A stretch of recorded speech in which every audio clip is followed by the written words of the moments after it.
Remember when we used dum-dum rounds constantly? Now using them for leg shots is just too costly. Only MPX pros can afford such pricey ammo. But are dum-dums really our only option? Don't worry kids, I'm in a wheelchair too and I can still shoot at feet. My damage is pretty high as well. Is there really no cost-effective gun for shooting at feet anymore?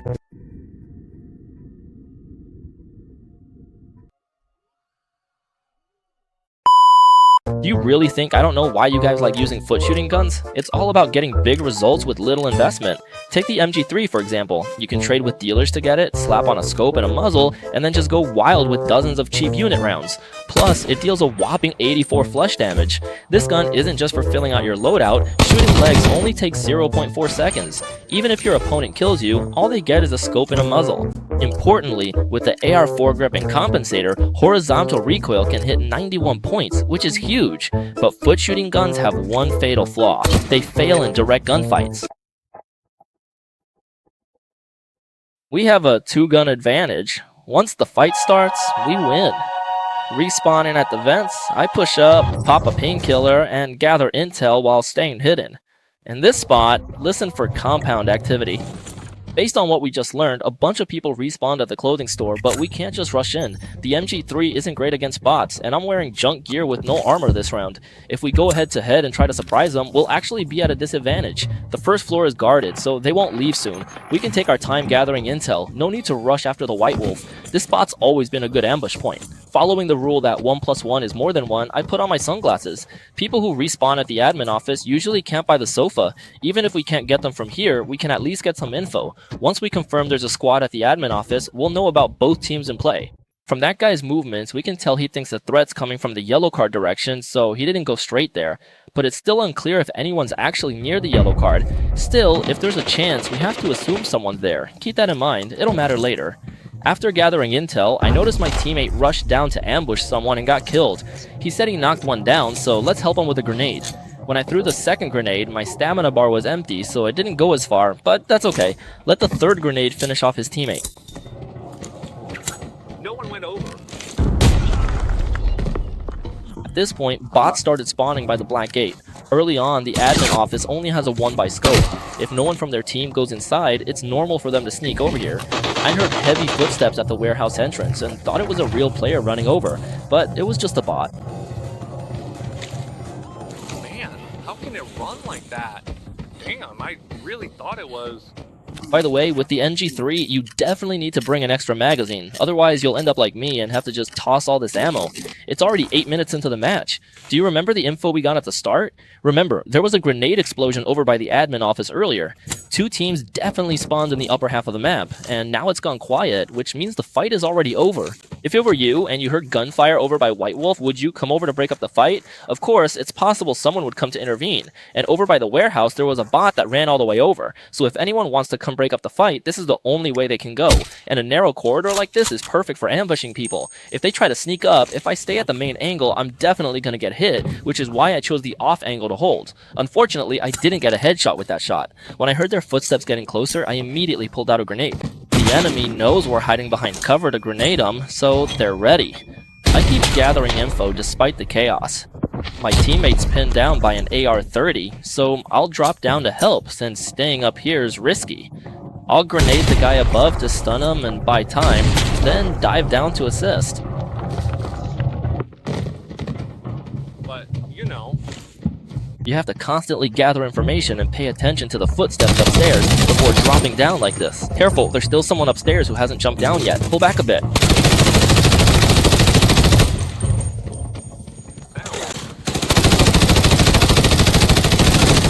If the playstyle is this aggressive, it's either a fixed squad or an escort team.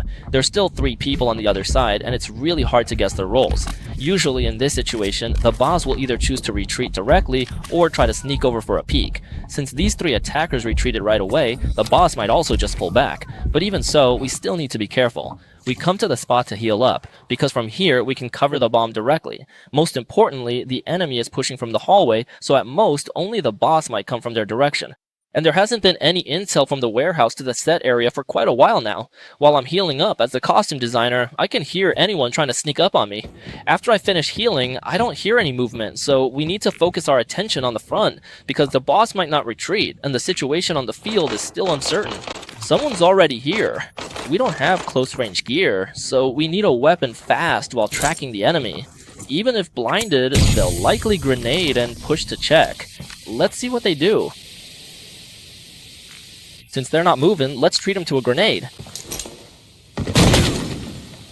While the ringing in their ears is still going, hurry over and grab a pistol. Once you get the gun, immediately fall back, because if the enemy knows what they're doing, they'll try to catch us while we're looting. Still not showing any big footsteps? Honestly, playing Rat isn't as simple as just holding down the walk key.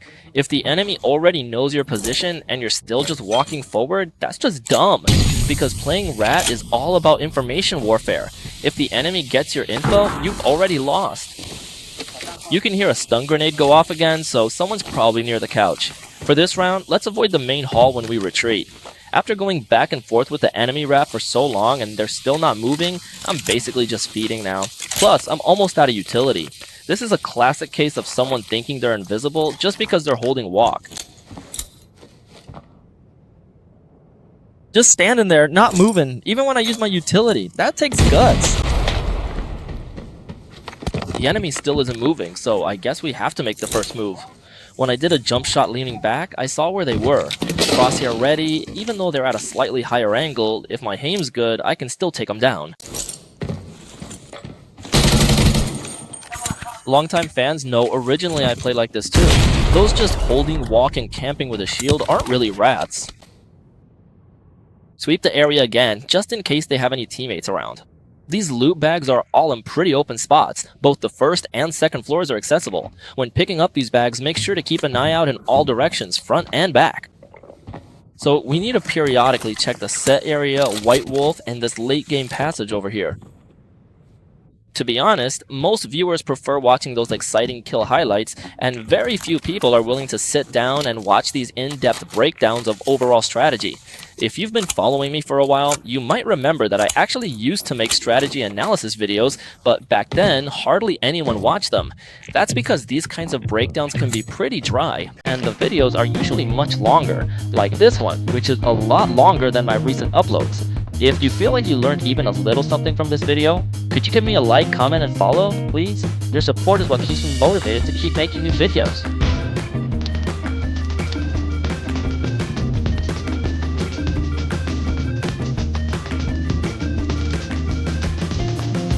Here's a bottle of magic potion for you. Drink it, and you won't be stuck in the same old rut anymore. Here's a bottle of fat burning potion for you. Drink it, and you won't have to worry about your body staying strong.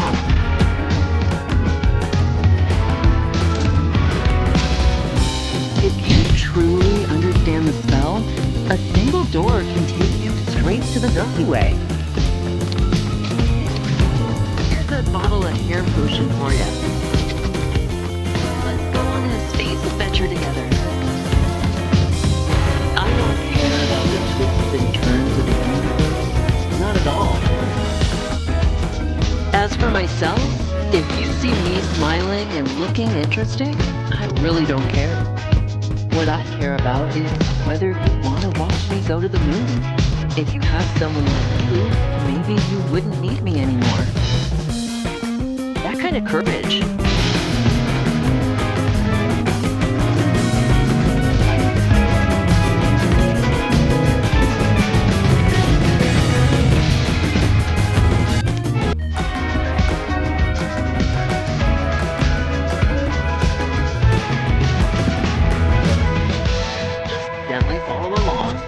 The spell.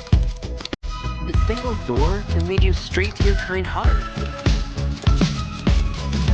Here's a bottle of magic potion for you. Let's go on a space adventure together. I don't care about how fascinating the universe is. What I care about is you holding my hand. The universe, I I don't care about how interesting it is. Not at all. What I care about is whether you want to watch me go into the universe. I really don't care. I'm just guessing deeply. Having come here, almost to the point of your universe's fascination, I don't care what I'm looking forward to. Today's dinner. You want to have me here? It's not magic. Give me the courage to wander in a certain direction. Where should I go? It could be Mars, or it could be Venus. No matter how far, how close, or how tiring, it doesn't matter. My magic is only biased towards you. I'm biased.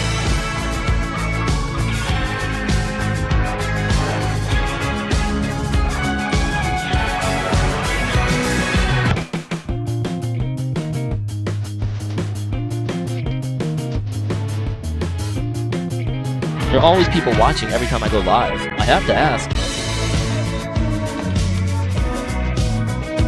Let me touch my clothes and see if I can sneak through the dark door. Oh, here I come. I don't care. What I care about is that you want to watch, but you force it. Actually, I don't care. What I'm guessing is, let's run.